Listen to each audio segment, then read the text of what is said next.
Agency میں اور بھی بہت سے بچے شوٹنگ کے لیے آیا کرتے تھے، کچھ ان کی طرح ہی اس کے ہاسٹل میں رہائش پذیر تھے۔ مسئلہ یہ ہوا کہ اس دن برابر کمرے میں موجود لڑکوں نے خرم کی بندوق کے ساتھ چھیڑ چھاڑ کر کے اسے کہیں چھپا دیا تھا۔ شام میں جب وہ اسکول کی پڑھائی کے بعد اپنے کمرے میں چلا آیا تو اسے اپنی گن نہیں ملی۔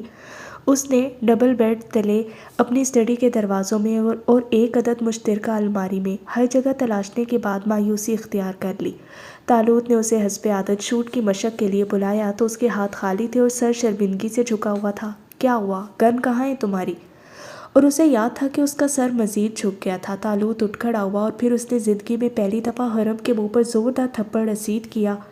اس کا چہرہ ہتک سے سرخ ہو چکا تھا۔ آس پاس کھڑے کئی اور لڑکوں کے درمیان اسے سخت ہاتھ کا بھاری چانٹا پڑا تھا۔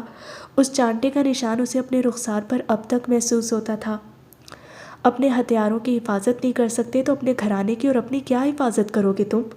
وہ پھنکارا تھا۔ اس کی آنکھ سے آنسو ٹوٹ کر رخسار پر پھسلا۔ طالوت نے اس کی ٹھوڑی پکڑ کر بے رحمی سے چہرہ اونچا کیا۔ اس کی سرمئی آنکھوں میں پہاڑوں کی سی سختی دیکھ کر خرم کا اندر باہر لرز کر رہ گیا۔ خوف سے اس کا سانس اکھڑنے لگا۔ میری آنکھوں میں دیکھو۔ اور اس نے لرزتی پلکیں بمشکل اٹھا کر طالوت کی جانب دیکھا تھا۔ وہ ان آنکھوں میں دیکھتا رہا یہاں تک کہ اس کے آنسو خشک ہو گئے۔ اس کے اندر خاموشی سی پھیلنے لگی۔ اس کے اندر مچلتا خوف پانی کی طرح بہنے لگا۔ آج رات کی نیند بھول جاؤ۔ آج تم پوری رات جا کر اس شوٹنگ رینج میں اپنی گن کے ساتھ پریکٹس کرو گے خرم اریبی، اور اپنے ہتھیار کو ڈھونڈو۔ جس نے ہتھیار کو ہاتھ لگانے کی ہمت کیا اسے سبق سکھاؤ۔ لڑکیوں کی طرح رونا بند کرو۔ اس نے اسے تھوڑی سی پکڑ کر ہی پیچھے کی جانب دھکا دیا۔ وہ چہرہ جھکائے اس میدان میں تب تک کھڑا رہا جب تک سب پلٹ نہ گئے۔ رات گہری ہونے لگی تو اسے طالوت کی جانب سے ایک اور گن عارضی طور پر دے دی گئی تاکہ وہ اس کے ساتھ اپنی مشق کو جاری رکھ سکے۔ اسے یاد تھا کہ اس رات سر مشتاق اس کے سر پر مسلط کیے گئے تھے۔ وہ اس ایجنسی کے جلاد تصور کیے جاتے تھے۔ انہوں نے ہر چوکتے نشانے پر اس کی کمر کا کوئی حصہ خالی جانے نہیں دیا تھا۔ وہ باریک سی لکڑی سے کمر کے مخصوص حصے پر مارا کرتے اور ہلکی سی کرا پر ایک اور بار کے لیے مقابل کو تیار رہنا پڑتا۔ اس نے اس رات جان لیا تھا کہ تکلیف پر خاموش رہنے کا مطلب کیا ہوتا ہے۔ اس نے اس رات جان لیا تھا کہ اپنے کام کے ساتھ کمیٹڈ رہنے کی اذیت کس چیز کا نام ہے۔ وہ محض 10 سال کا تھا اور زندگی نے اسے 10 سال ہی میں بہت ظالم روپ سے آشنا کروا دیا تھا۔ وہ پوری رات اپنی گن کے ساتھ مصروف رہا۔ اسے یہ ہتھیار اچھے لگنے لگے تھے۔ اسے ان ہتھیاروں سے انسیت محسوس ہونے لگی۔ اسے ہاتھوں کی لرزش سمٹ رہی تھی۔ اس کے اندر کا خوف زائل ہونے لگا۔ دور بالکنی سے طالوت اس کی سخت تربیت کو بے تاثر نگاہوں سے تکتا رہا، پھر ہولے سے مسکرا کر اندر چلا آیا۔ وہ ہیرا تھا لیکن کوئلے کی شکل میں۔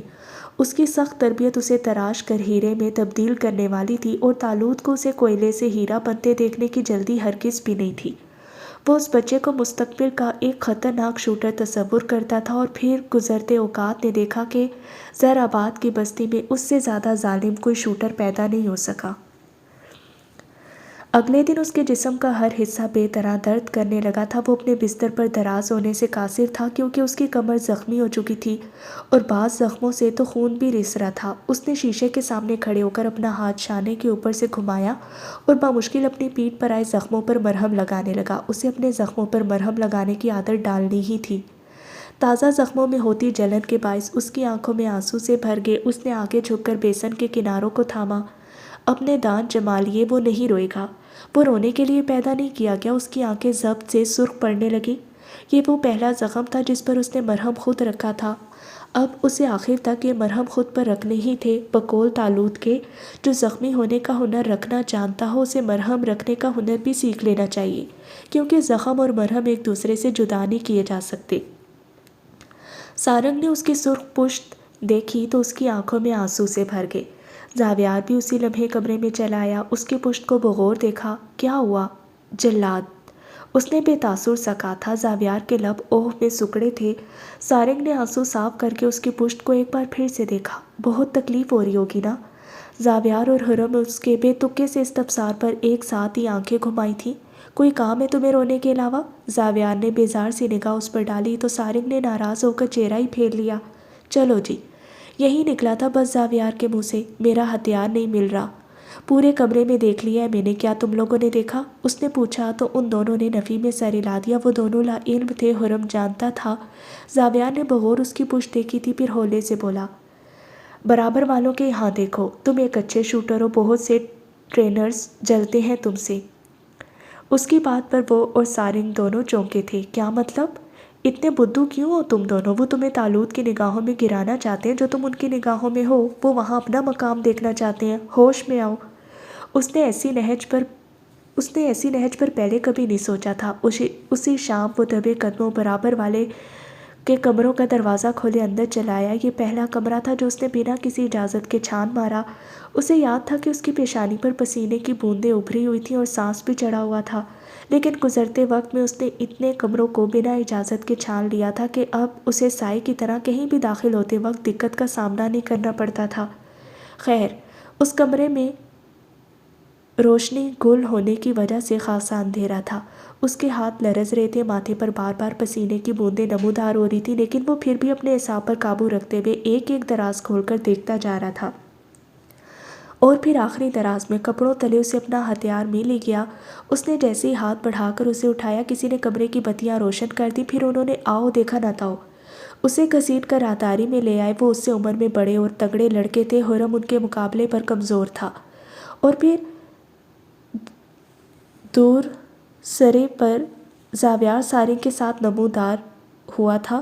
پہلے تو وہ لڑکوں کی لاتوں کے درمیان حرم کو دیکھ کر جم سا گیا، اور پھر حرم کو یاد تھا کہ اس نے راہداری کے اس سرے سے ہی ان لڑکوں کو گالی دی تھی۔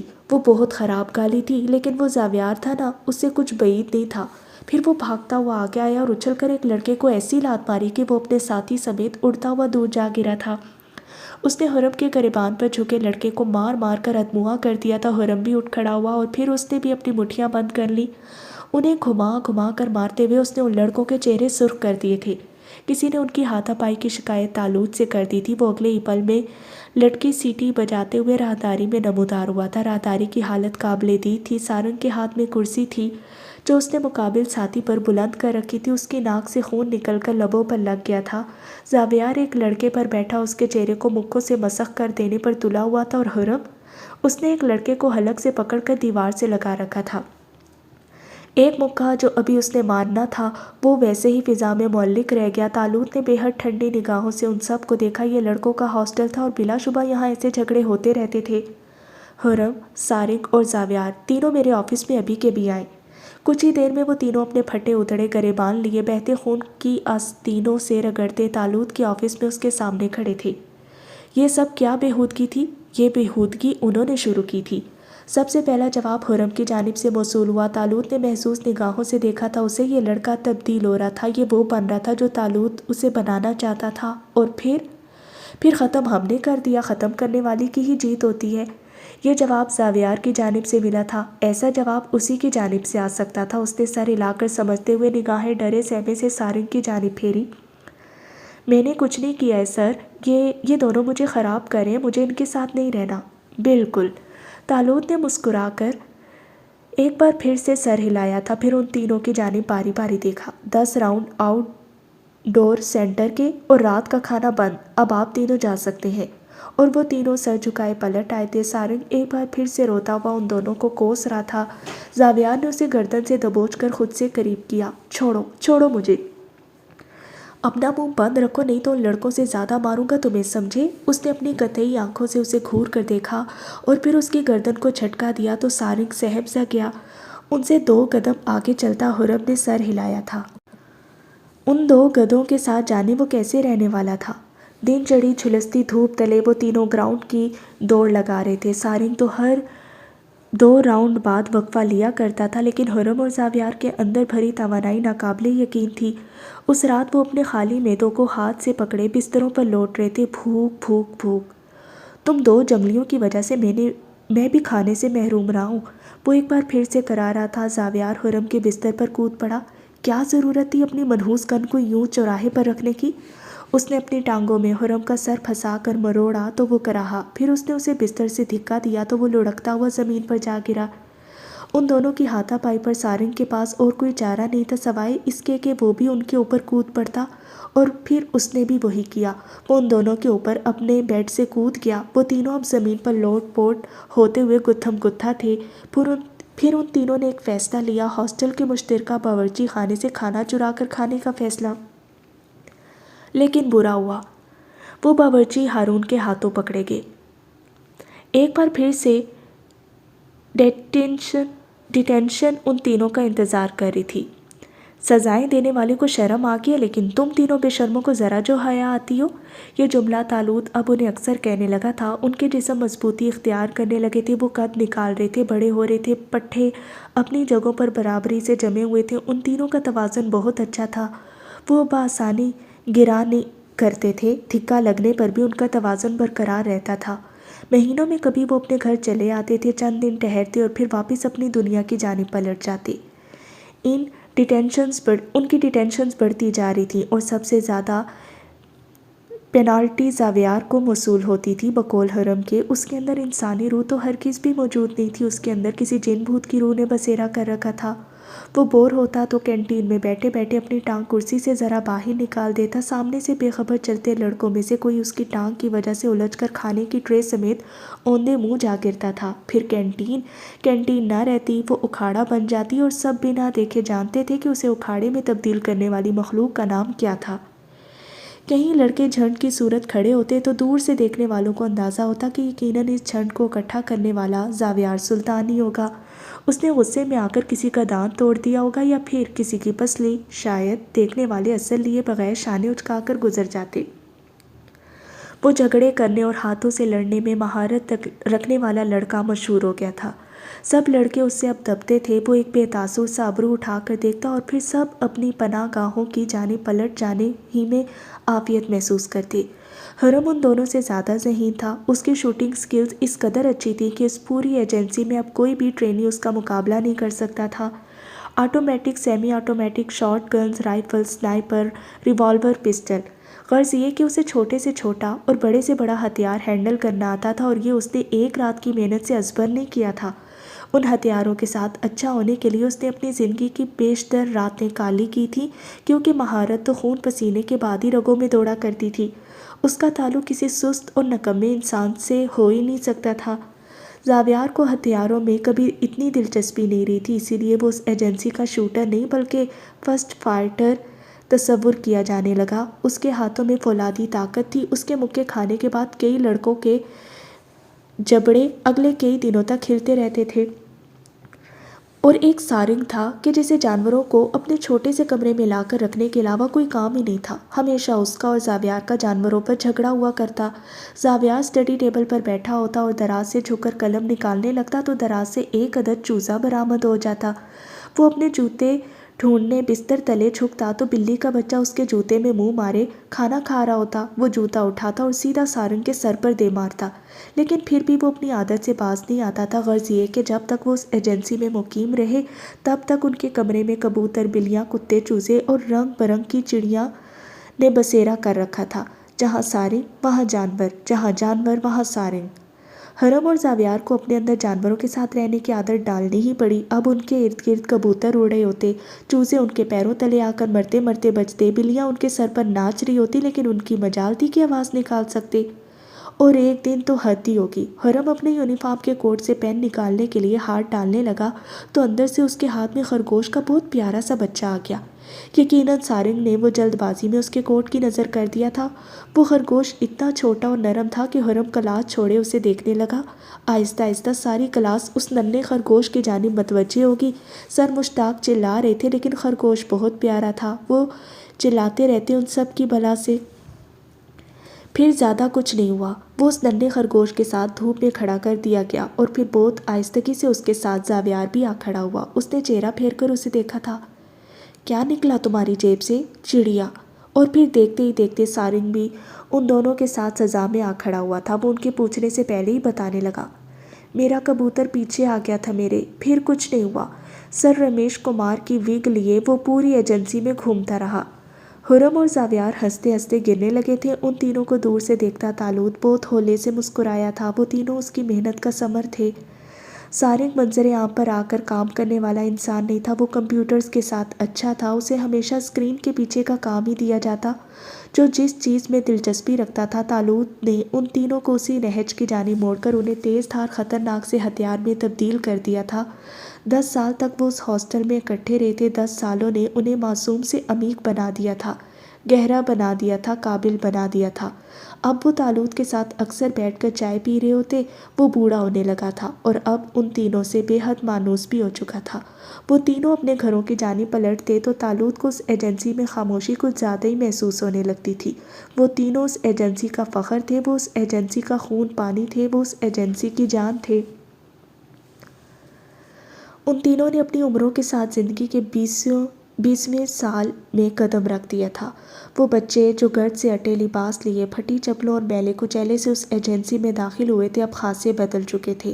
وہ تینوں ہی وجیح تھے، جاذب نظر تھے، ان کے قد کاٹ دراز اور پرکشش تھے۔ حرم اب اس ایجنسی کا اہم کردار گردانا جاتا، اسے طلباء کے جھگڑوں سے نمٹنے کے لیے اکثر بلایا جانے لگا۔ اسی دوران سہیل اس کی ایجنسی چلے آئے۔ انہیں شاید رانا نے حرم کی تعلیم کے بارے میں بتا دیا تھا اور وہ اپنے تجسس کے باعث اس جانب کا رخ کیے چلے آئے تھے۔ وہ ایک گرم ترین دن تھا، فضا میں گھٹن کا احساس عام دنوں سے زیادہ محسوس ہوتا۔ وہ اپنے بستر پر دراز، ہاتھ میں کتاب تھامے انماک سے مطالعے میں مصروف تھا کہ طالوت کی جانب سے اس کا بلاوا آ گیا۔ وہ کتاب رکھ کر کمرے سے باہر چلا آیا۔ اس نے جینز کے ساتھ بٹن شرٹ زیب تن کر رکھی تھی، بالوں کو ماتھے پر گرائے بھوری آنکھوں سے جائزہ لیتا وہ طالوت کے آفس میں چلا آیا تھا، لیکن پھر اندر براجماعت سوٹڈ بوٹڈ سے سہیل کو دیکھ کر اس کے اعصاب اگلے ہی پل جم کر پگھلے تھے۔ طالوت اس کے برابر سے گزر رہا تھا کہ لمحے بھر کو ٹھہر گیا، پھر گہرا سانس لے کر اس کے کندھے کو تھپتھپایا اور باہر کی جانب بڑھ گیا۔ وہ بے تاثر چہرہ لیے خاموشی سے سہیل کے مقابل آ بیٹھا تھا۔ وہ اس کی چڑھتی جوانی کو دیکھ کر حیران ہوئے بنا نہیں رہ سکے۔ تم کتنے بڑے ہو گئے ہو حرم، مجھے کبھی اندازہ نہیں تھا کہ تم بڑے ہو کر اس کیرزما کے مالک ہوگے۔ اس نے اپنی بھوری سپاٹ آنکھیں سہیل کے چہرے پر اٹھائی تھیں۔ کیوں آئے آپ یہاں؟ کیا مطلب، میں تم سے ملنے نہیں آ سکتا کیا؟ سہیل کی آنکھوں میں للچاتی لالچ دیکھ کر وہ تلخی سے مسکرایا تھا، پھر سمجھ کر سر ہلاتا سیدھا ہو بیٹھا۔ تو پھر کیوں آئے آپ یہاں؟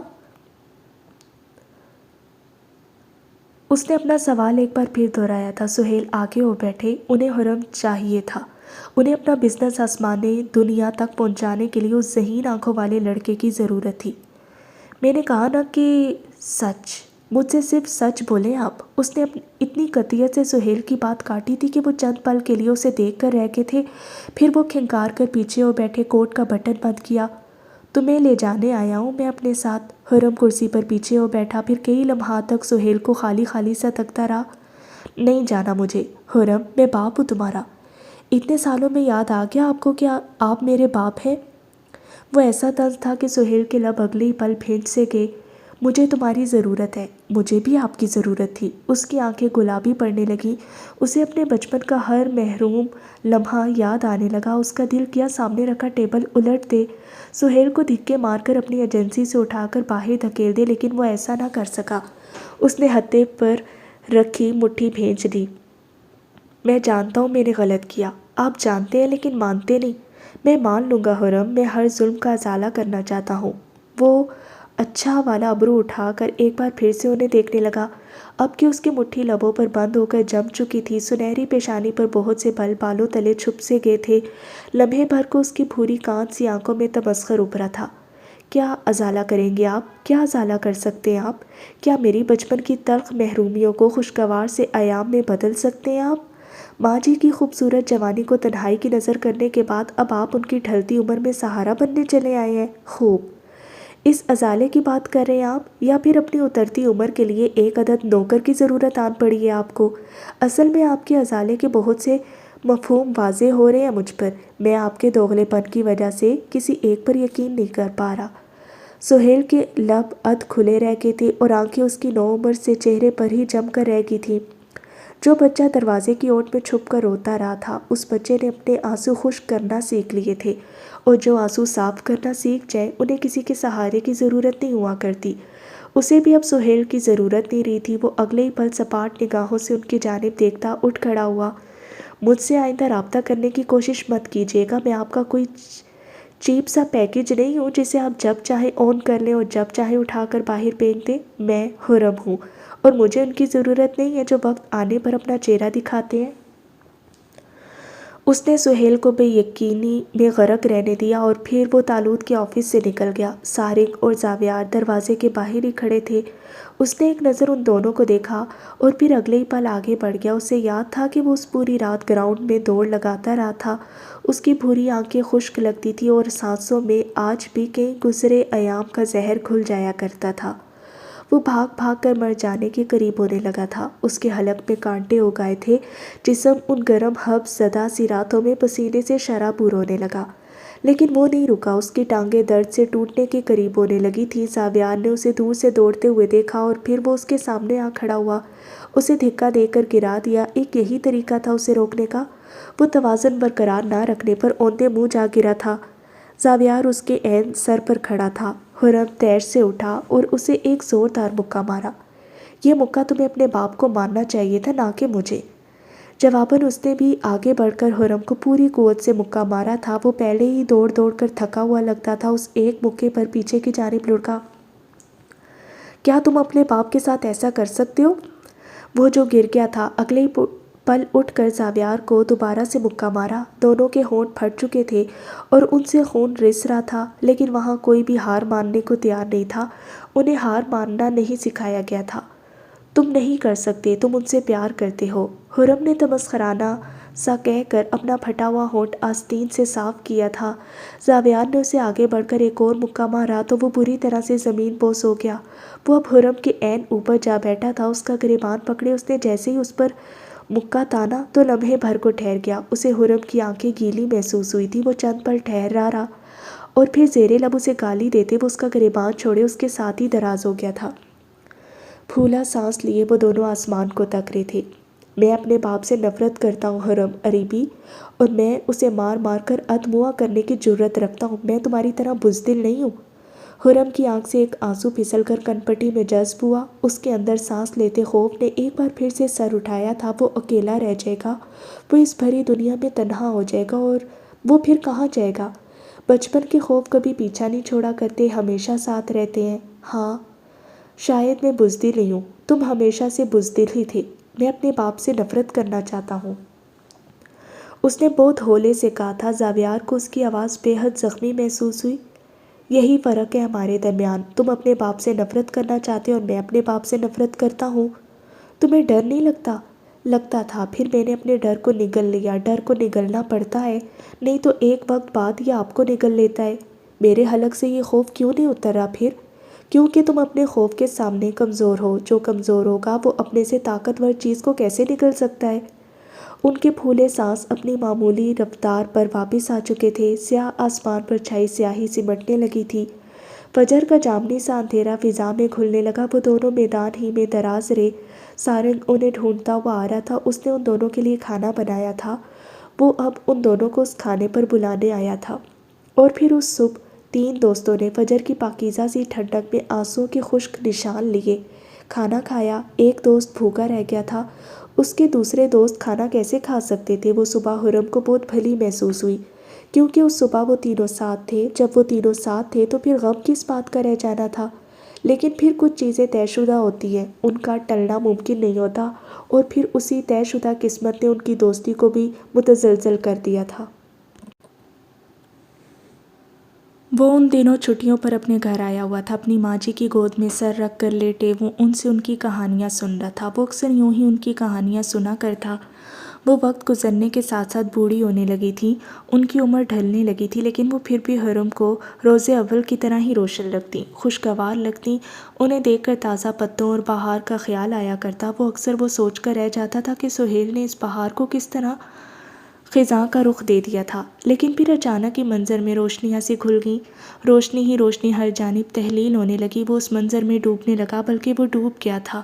اس لڑکی کو یاد کرنے کے بعد وہ خود کو بھول گیا تھا۔ وہ شہوار تھی۔ اس کی ماں جی لڑکیوں کو قرآن پڑھایا کرتی تھی، تو اس کا ان کے گھر خاصا آنا جانا تھا۔ وہ اسے کس عمر میں اچھی لگنے لگی تھی اسے یاد نہیں تھا۔ وہ اس کی پہلی چاہت تھی، وہ اس کی چاہت کی پہلی نگاہ تھی، لیکن وہ اس نگاہ کو یاد نہیں رکھ پایا تھا۔ اس نے بارہا اس لڑکی سے بات کرنے کی کوشش کی لیکن وہ ہمیشہ شرما کر بھاگ جایا کرتی۔ وہ اس سے کتراتی تھی، بلکہ وہ ہر لڑکے سے کترانے والی حیادار لڑکی تھی۔ وہ یوں آوازوں کو سن کر راستوں پر ٹہلنے والی نہیں تھی۔ اسے یاد تھا کہ شیوار کی آنکھوں کا رنگ سیاہ تھا، بہت سیاہ۔ وہ ان سیاہ آنکھوں کو دیکھ کر اپنی بھوری آنکھوں سے کہیں بہت دور چلا گیا تھا۔ اس نے ماں جی سے اپنی پسند کہہ دی اور وہ شہوار کا نام سن کر جہاں خوش ہوئی تھی وہیں حرم پر ہنس بھی پڑی تھی۔ وہ 20 سالہ کم عمر لڑکا تھا، بھلا 20 سال میں اس کی شادی کیوں کر ہو سکتی تھی، لیکن وہ مصر رہا۔ اس نے رانا کو صاف الفاظ میں کہہ دیا تھا کہ اگر شادی نہیں تو اس کی منگنی کر دی جائے۔ وہ لڑکی اس قدر خوبصورت تھی کہ اسے ڈر تھا کوئی اس سے رشتہ گانٹھ کر حرم سے دور لے جائے گا، اور محض اس ایک خیال سے ہی اس کا سانس تک رکنے لگتا۔ وہ اس سے دور رہ سکتا تھا لیکن وہ اسے کسی اور کا ہوتا ہوا نہیں دیکھ سکتا تھا۔ ماں جی نے اس سے وعدہ گانٹھ لیا کہ وہ اس کا رشتہ لے کر شیوار کے لیے ضرور جائیں گی، اور پھر اس پوری رات وہ سو نہیں سکا۔ اس کی نگاہوں کے سامنے سیاہ آنکھیں تمام تر خوبصورتی کے ساتھ جگمگانے لگیں۔ وہ ان آنکھوں کا اسیر ہوتا جا رہا تھا، وہ ان آنکھوں کا عادی ہونے لگا تھا۔ اگلے دن اسے اپنی ایجنسی کے لیے نکلنا تھا۔ وہ اپنا سامان باندھنے لگا۔ رانا صحن میں بچھی چارپائی پر براجمان قرآن پڑھ رہی تھیں۔ وہ اب لڑکیوں کو قرآن نہیں پڑھایا کرتی تھیں، لیکن پھر بھی اکثر ان کے یہاں پرانی طالبات ملنے آ جاتیں اور ان کا دن خوشگوار سی خوشگپیوں کے سامنے تلے گزرتا۔ وہ دن بھی ایسا ہی دن تھا۔ شیوار بہت سی لڑکیوں کے ساتھ سر پر سفید چادر اوڑھے رانا سے ملنے آئی تھی۔ اس دن حرم نے موقع پا کر اسے دروازے کے پار روک لیا، اور جانے کیوں اس نے کبھی شیوار سے بات نہیں کی تھی، لیکن کہیں اندر سے وہ جانتا تھا کہ شیوار بھی اسے پسند کیا کرتی تھی۔ یہ الہام تھا، کشف، یا پھر خوش فہمی، جو بھی تھا اسے یہ سب سچ ہی معلوم ہوتا تھا۔ بات سنیں، اس نے دروازے کی اوٹ سے پکارا، اور ساتھ ہی اس نے سانس اوپر چڑھنے کی آواز بھی سن لی۔ وہ اس کے یوں متوجہ کرنے پر یقیناً گھبرائی تھی۔ جی، میں جب بھی آپ سے بات کرنے کی کوشش کرتا ہوں تو آپ کترا کر بھاگ کیوں جاتی ہیں؟ اس نے شکوہ کیا، اور اس کے شکوے کا بہت گھبرایا سا جواب اسے موصول ہوا۔ لڑکیوں کو کبھی راستوں میں آواز دے کر نہیں روکا کرتے، کیا آپ کو اتنا بھی علم نہیں؟ میں راستے میں آواز دے کر روکنے پر مجبور کیا گیا ہوں۔ آپ سے جب بھی بات کرنے کی کوشش کی آپ نے یوں نظر انداز کر دیا گویا میں کوئی انسان نہیں، وہ دروازے کے ساتھ رکھا پودا ہوں۔ اس کے دوبارہ کیے گئے شکوے پر دوسری جانب کلکاری سی ابھری تھی۔ اس نے پہلے کبھی یوں شفاف جھرنے جیسی ہنسی نہیں سنی تھی۔ اس کی سماعت میں رس سا گھل گیا، اور پھر وہ نہ چاہتے ہوئے بھی دروازے کی اوٹ سے نکل آیا۔ شہوار لبوں پر ہاتھ رکھے سرخ چہرہ لیے بمشکل اپنی ہنسی دبا رہی تھی، لیکن پھر یوں اس کے اچانک سامنے آ جانے پر ہنسی غائب ہوئی، پلکیں ررس گئیں۔ وہ ادھ کھلے لبوں سے اسے دیکھ کر رہ گیا۔ اس نے اتنا معصوم حسن پہلے کبھی نہیں دیکھا تھا۔ لڑکیوں کو کبھی راستوں میں آوازیں دے کر نہیں روکا کرتے، مجبور کیے جاتے ہیں ہم بھی۔ اس کا جوابی وار سن کر وہ زیر لب مسکرائی تھی، پھر ہولے سے بولی، آپ نہیں جانتے۔ لڑکیاں ان آوازوں پر رک جاتی ہیں، اور پھر اس نے میکانکی سا استفسار کیا تو شیوار لب کاٹنے لگی۔ حرم اس کے سراپے سے اپنی نگاہیں نہیں چھڑا پایا۔ وہ سانس تک لینا بھول گیا، اس نے پلکیں نہیں جھپکیں۔ وہ اس منظر کے سامنے قید سا ہو گیا تھا۔ پھر وہ اپنے گھر کے راستوں سے بھٹک کر انجان راستوں پر نکل پڑتی ہیں۔ واپسی کے سارے راستے دھول میں تحلیل ہو کر عنقا ہو جاتے ہیں، اور پھر گھر کی دہلیز کے پار موجود ہر گھر، گلی اور آماج کا راستہ ہی گردانا جاتا ہے۔ ایسے میں پھر ہم جیسے لوگ کیا کریں، ہم کہاں جائیں؟ وہ بے چین سا آگے بڑھایا تھا، دروازے پر ہاتھ رکھ کر خود کو مزید آگے بڑھنے سے روکا۔ شیوار نے اپنا کانپتا ہاتھ دروازے کے دوسرے حصے پر رکھا، عین وہیں جہاں اس کا ہاتھ پچھلے حصے پر تھا۔ آپ ہمیں گھروں سے باہر نکالنے کے بجائے دہلیز تک چلے آئیں، رسوا نہیں کیے جائیں گے۔ وہ 2 قدم پیچھے ہوئی، اور پھر سیاہ آنکھیں اس پر اٹھائی۔ زندگی میں پہلی دفعہ بھوری آنکھوں کو کسی کی آنکھوں نے اتنے قریب سے چھوا تھا۔ اس کی گردن میں گلٹی ابھر کر معدوم ہوگی، وہ کچھ بولنے کے قابل نہیں رہا۔ شیوار نے اس سے اس کی ہر صلاحیت سلب کر لی تھی۔ اللہ کی امان میں، اس نے دھیرے سے کہا، اور پھر اس کے گنگ سے چہرے کو دیکھ کر ہنستے ہوئے پلٹ کی۔ وہ اسے روکنا چاہتا تھا لیکن وہ اسے روک نہیں پایا۔ جانے کتنے ہی پیروں وہ وہیں جم کر کھڑا رہا۔ پیچھے سے پڑنے والی دھپ پر اسے ہوش آیا تھا۔ تم کیا خلا میں گھور رہے ہو؟ یاد نہیں ہے ہمیں ایجنسی کے لیے نکلنا ہے؟ سارنگ کی آواز اس کے عقب میں گونجی۔ اس نے چونک کر چہرہ پھیرا۔ اس کے ساتھ ہی زاویار بھی کھڑا تھا۔ اس نے غائب دماغی کے ساتھ سر ہلایا، اور پھر ایک بار پلٹ کر اس راستے کو دیکھا جس پر شیوار اپنی خوشبو بکھیرتی پہروں قبل جا چکی تھی۔ زاویار نے اس کی آنکھوں کے تعاقب میں دیکھا، اور پھر بیزار سا سانس خارج کیا۔ یہ وہی لڑکی ہے نا جس کی سفید چادر سے محض ایک آنکھ نظر آ رہی ہوتی ہے؟ تمہیں ایسی لڑکیوں میں کب سے دلچسپی ہونے لگی؟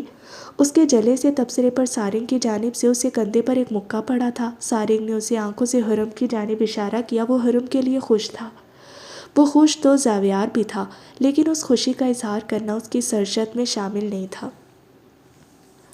تالوت کو حرم اب کچھ کھویا کھویا سا محسوس ہونے لگا تھا۔ اس نے بارہا اسے بغور دیکھا، لیکن پھر وہ ہمیشہ بات کرتے کرتے رہ جاتا۔ ایک رات وہ بالکنی میں کھڑا سیاہ آسمان کو خاموشی سے تک رہا تھا کہ جب تالوت کی آواز اس کے پیچھے گونجی۔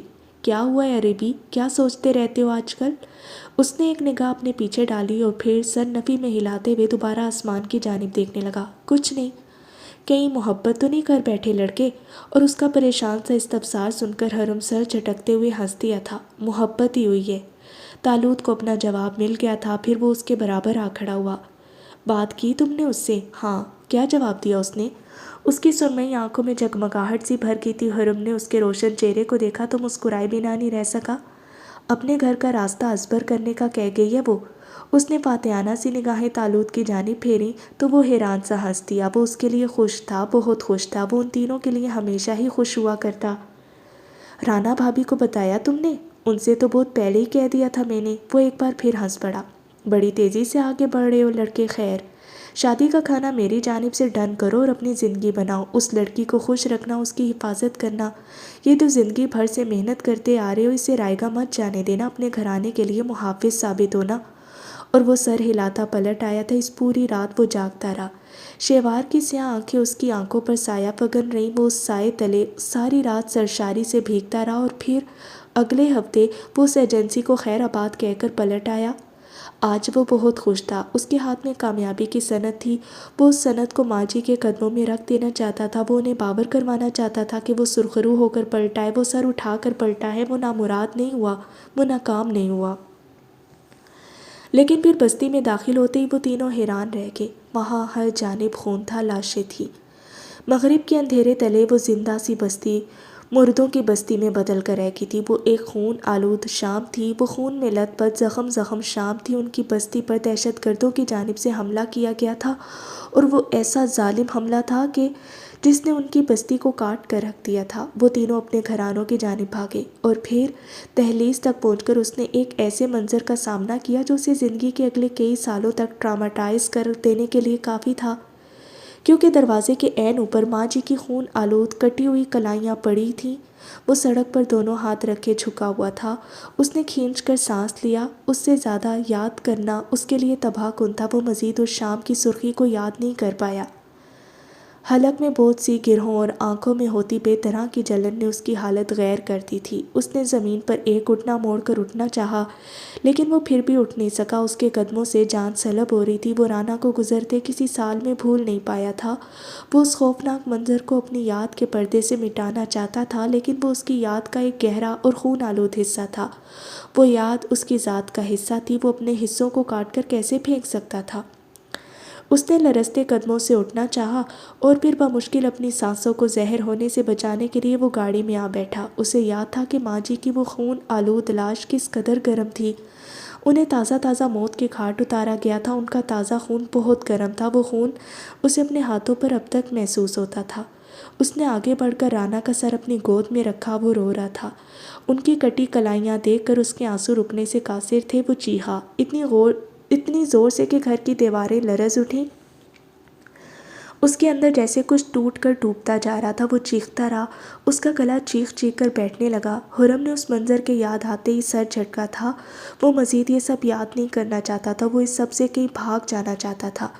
اس نے اپنی زندگی میں محض 2 عورتوں سے محبت کی تھی۔ پہلے اس کی ماں جی تھی اور دوسری شہوار کا خیال آتے ہی اس نے ایک بار پھر سے سر جھٹکا تھا۔ شدت کے باعث اس کے ناخن اسٹیئرنگ وہیل میں دھنسنے لگے۔ اسے اس کی وہ آخری ہچکیاں یاد تھیں۔ وہ خون میں لت پت تھی۔ اسے زیادتی کا نشانہ بنا کر یوں ہی ایک کمرے میں پھینک دیا گیا تھا۔ اس کی برہنہ ٹانگوں پر خون کی لکیریں پھیلی ہوئی تھیں۔ وہ بنا دوپٹے کے محض قمیض میں ملبوس تھی۔ قمیض بھی کھینچا تانی کے باعث ہر جانب سے پھٹ چکی تھی۔ اس نے آگے بڑھ کر چارپائی پر ڈلی چادر اتار کر اس کے کپکپاتے وجود پر ڈالی تھی۔ اس کے لمبے سیاہ بال کھل کر گردن پر چپک گئے تھے، اور وہ ادھ کھلی آنکھوں سے حرم کو تک رہی تھی، اور وہ آنکھیں وہ آنکھیں اس قدر زخمی تھی کہ حرم کا دل سے اب بھی انہیں یاد کرتے وقت خون رسا کرتا۔ وہ شام کانپ رہا تھا، حرم کانپ گیا تھا۔ وہ اس شام ان دل دہلا دینے والے مناظر کو دیکھ کر اندر سے ختم ہو گیا تھا۔ اس کی بھوری آنکھوں نے بہت خوفناک اور پاگل کر دینے والے مناظر کا سامنا کیا تھا۔ وہ پاگل ہو گیا تھا، وہ پاگل ہونے لگا تھا۔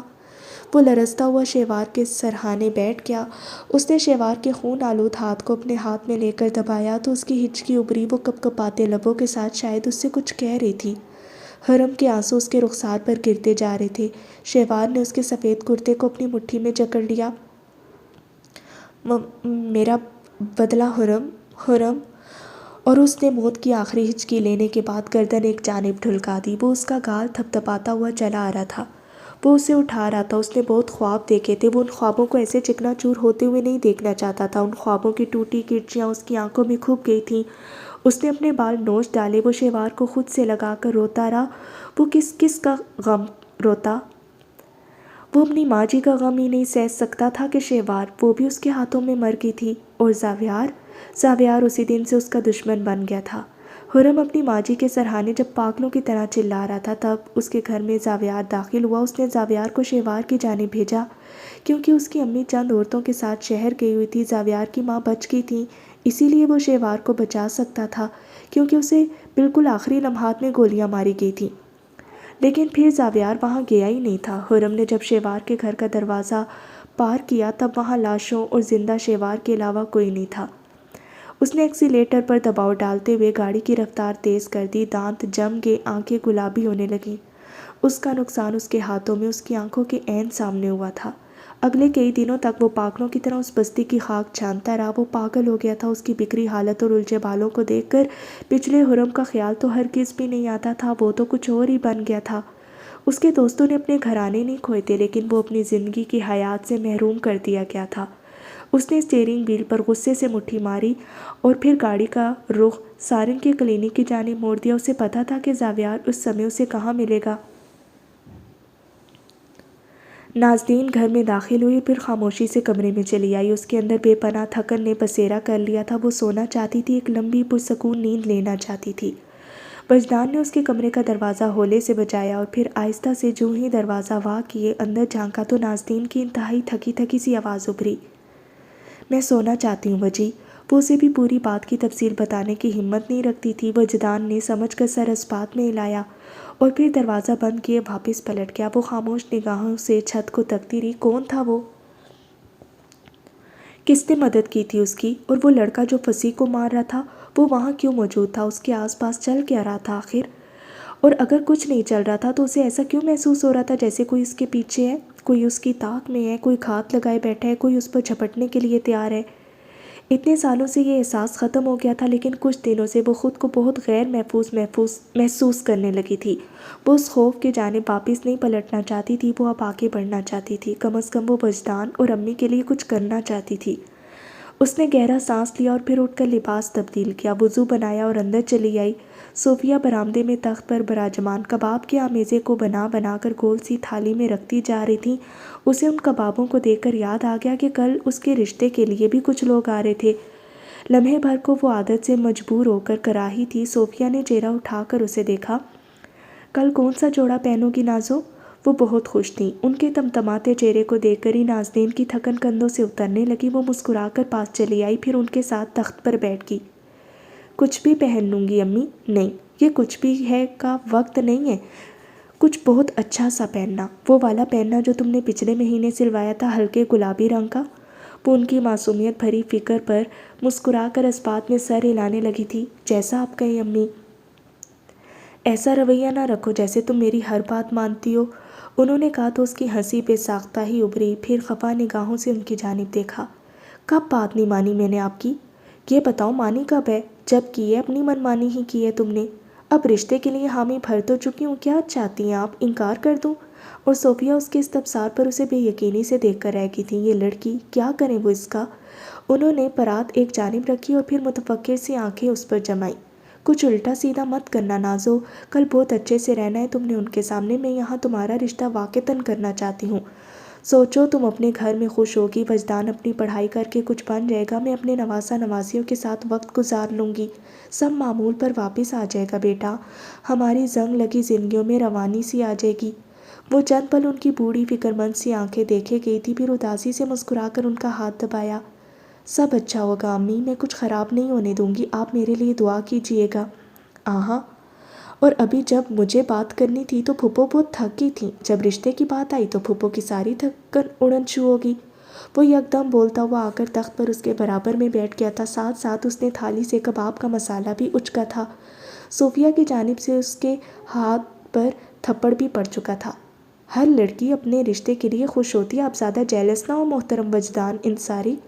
اس نے نازنین کی جانب دلدوز نگاہوں سے دیکھا تو وہ یکدم ہنس دی، اور ابھی اس نے ہاتھ آگے بڑھایا ہی تھا کہ دادی کی نگاہوں سے بچ کر وہ تھوڑا سا مسالہ منہ میں ڈال سکے، لیکن حق ہاں، اسے پھر تھپڑ پڑ چکا تھا۔ اس نے ہاتھ کی پشت سے لا کر دونوں خواتین کی جانب باری باری دیکھا۔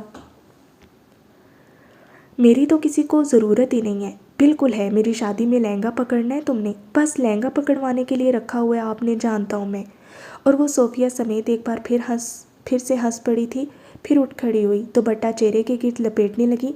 امی میں تھوڑی دیر آرام کروں گی، پھر کل کی تیاری کے لیے آپ کی مدد کروا دوں گی، اور تم وجی انسانوں کی طرح یہاں سے اٹھ جاؤ، کل تک نہیں تو یہ کباب ہمیں تھالی میں ہرگز بھی نہیں ملیں گے۔ اور وجدان نے اس کی تنبیہ پر دانتوں کی بھرپور نمائش کی تھی۔ وہ مسکرا کر سر جھٹکتی کمرے کی جانب بڑھ آئی۔ صوفیہ اور وجدان کی پلاننگز کی آوازیں اسے کمرے تک سنائی دے رہی تھیں۔ اس نے گہرا سانس لیا اور پھر آگے بڑھ کر جے نماز بچھا لیا۔ بس ایک پل کے لیے اس نے اپنا سراپا پلٹ کر زمینی آئینے میں دیکھا تھا۔ سب اچھا ہوگا نازنین، سب ٹھیک ہوگا، سب اچھا ہونا چاہیے۔ اگلے ہی پل اب وہ نیت باندھ چکی تھی۔